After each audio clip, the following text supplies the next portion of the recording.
Shut up and sit down. वायु प्रदूषण पर निबंध।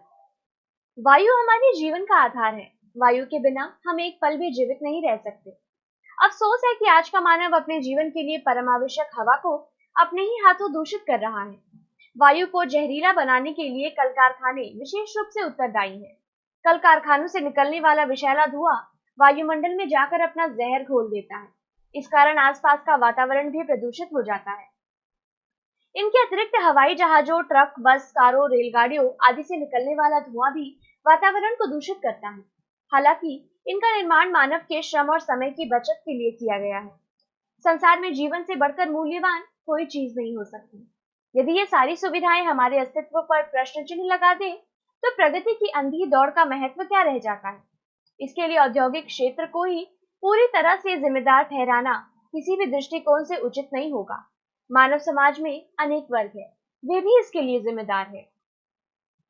वायु प्रदूषण के कारण कोयला तथा अन्य खनिज ईंधन जब भट्टियों, कारखानों, बिजली घरों, मोटर गाड़ियों और रेलगाड़ियों में इस्तेमाल होते हैं, तब कार्बन डाइऑक्साइड व सल्फर डाइऑक्साइड की अधिक मात्रा वायु में पहुंचती है। मोटर गाड़ियों से अधूरा जला हुआ खनिज ईंधन भी वायुमंडल में पहुंचता है।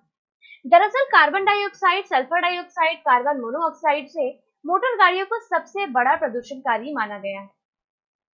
औद्योगिक अवशिष्ट महानगरों में औद्योगिक क्षेत्र तथा बड़ी संख्या में कल कारखाने हैं। इन कारखानों में गंधक का अम्ल, हाइड्रोजन सल्फाइड, सीसा, पारा तथा अन्य रसायन उपयोग में लाए जाते हैं। इनमें रासायनिक कारखाने, तेल शोधक संयंत्र, उर्वरक, सीमेंट, चीनी, कांच, कागज इत्यादि के कारखाने शामिल हैं। इन कारखानों से निकलने वाले प्रदूषण कार्बन मोनोऑक्साइड, नाइट्रोजन ऑक्साइड, विभिन्न प्रकार के हाइड्रोकार्बन, धातु कण, विभिन्न फ्लोराइड, कभी-कभी रेडियो सक्रिय पदार्थों के कण, कोयले तथा तरल ईंधन के अज्वलनशील अंश वायुमंडल में प्रदूषक के रूप में पहुंचते रहते हैं। धातुकर्मी प्रक्रम, विभिन्न धातुकर्मी प्रक्रमों से बड़ी मात्रा में धूल धुआं निकलते हैं। उनमें सीसा, क्रोमियम, बेरिलियम, निकेल, वेनेडियम इत्यादि वायु प्रदूषक उपस्थित होते हैं। इन शोध प्रक्रमों से जस्ता, तांबा, सीसा इत्यादि के कण भी वायुमंडल में पहुंचते रहते हैं। कृषि रसायन, कीटों और बीमारियों से खेतों में लहलहाती फसलों की रक्षा के लिए हमारे किसान तरह तरह की कीटनाशक दवाओं का छिड़काव करते हैं। ये दवाएं हैं कार्बनिक, फॉस्फेट, सीसा आदि। ये रसायन वायु में जहर घोलने का काम करते हैं। रेडियो विकिरण, परमाणु ऊर्जा प्राप्त करने के लिए अनेक देश परमाणु विस्फोटक कर चुके हैं। इन देशों में परमाणु भट्टियों का निर्माण हुआ है। इससे कुछ वायु प्रदूषक वायु में मिल जाते हैं। इनमें uranium, beryllium, chloride, iodine, argon, strontium, caesium, carbon इत्यादि है। वृक्षों तथा वनों का काटा जाना, पेड़ पौधे, वृक्ष लताएं पर्यावरण को शुद्ध करने के लिए प्राकृतिक साधन है।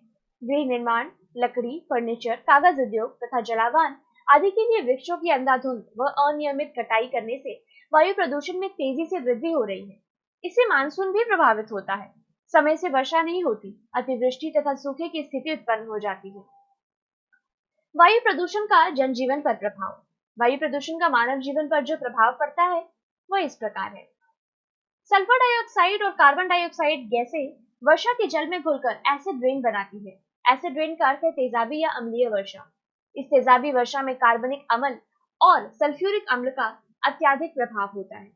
इस प्रकार जब ये गैसें श्वसन क्रिया के द्वारा फेफड़ों में प्रवेश करती है, तब नमी सोखकर अम्ल बनाती है। इनसे फेफड़ों और श्वसन नालिकाओं में घाव हो जाते हैं। इतना ही नहीं, इनमें रोगाणु युक्त धूल के कण फंसकर फेफड़ों की बीमारियों को जन्म देते हैं। जब ये गैसें पौधों के पत्तियों तक पहुंचती है, तो पत्तियों के क्लोरोफिल को नष्ट कर देती है। पौधों में पत्तियों का जो हरा रंग होता है, वो क्लोरोफिल की उपस्थिति के कारण ही होता है। यह क्लोरोफिल ही पौधों के लिए भोजन तैयार करता है। ओजोन की उपस्थिति से पेड़ पौधों की पत्तियां अधिक शीघ्रता से श्वसन क्रिया करने लगती हैं। इस कारण अनुपात में भोजन की आपूर्ति नहीं हो पाती। पत्तियां भोजन के अभाव में नष्ट होने लगती हैं। यही कारण है कि इनसे प्रकाश संश्लेषण नहीं हो पाता। इससे वायुमंडल में ऑक्सीजन की मात्रा पर प्रभाव पड़ता है। मोटर गाड़ियों, औद्योगिक संयंत्रों, घरेलू चूल्हों तथा धूम्रपान से कार्बन मोनोऑक्साइड तथा कार्बन डाइऑक्साइड वायु में मिल जाती है। इस कारण श्वसन क्रिया में रक्त में हीमोग्लोबिन के साथ मिलकर ऑक्सीजन को वहीं रोक देती है। फलतः हृदय रक्त संचार तंत्र पर गंभीर प्रभाव पड़ता है। हीमोग्लोबिन रक्त का आधार होता है। अगर ये जहरीली गैसें अधिक देर तक श्वास के साथ फेफड़ों में जाती रहे, तो मृत्यु भी संभव है।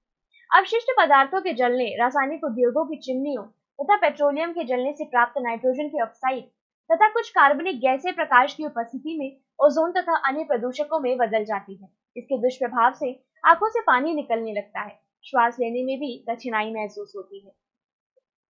वायुमंडल में कार्बन डाइऑक्साइड की अधिकता से श्वसन में बाधा पड़ती है।